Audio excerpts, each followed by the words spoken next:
అరే ఒకసారి కాల్ చేద్దాం ఏం చేస్తుండో.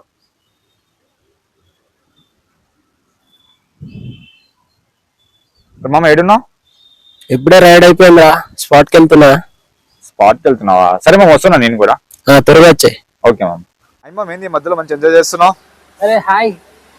ఏం లేదమ్మా, ఇప్పుడు ఫుల్ టైం క్యాప్టెన్ గా ర్యాపిడో చేస్తున్నా. ఇంతకుముందు స్కూటీ సర్వీస్ లో మేము చాలా సఫర్ అవుతుండే. లాంగ్ పికప్స్ వస్తుండే 2-3 కిలోమీటర్స్. దానివల్ల మేము ఆలోచిస్తుండే వెళ్ళడానికి, ట్రాఫిక్ వల్ల కానీ పెట్రోల్ వేస్ట్ అవుతుంది అని మేము ఆలోచిస్తుండే. అదేవిధంగా ఇన్ కేస్ మేము యాక్సెప్ట్ చేసి కస్టమర్ లొకేషన్కి వెళ్ళినా కూడా లొకేషన్కి వెళ్ళిన తర్వాత కస్టమర్స్ క్యాన్సిల్ చేస్తుండే. దానివల్ల కూడా మేము చాలా సఫర్ అవుతుండే. ర్యాపిడో మా ప్రాబ్లమ్స్ని అర్థం చేసుకొని, ఇంతకుముందు మాకు పికప్కి ఎలాంటి మనీ వచ్చేది కాదు, క్యాన్సిలేషన్ కూడా ఎలాంటి మనీ వచ్చేది కాదు.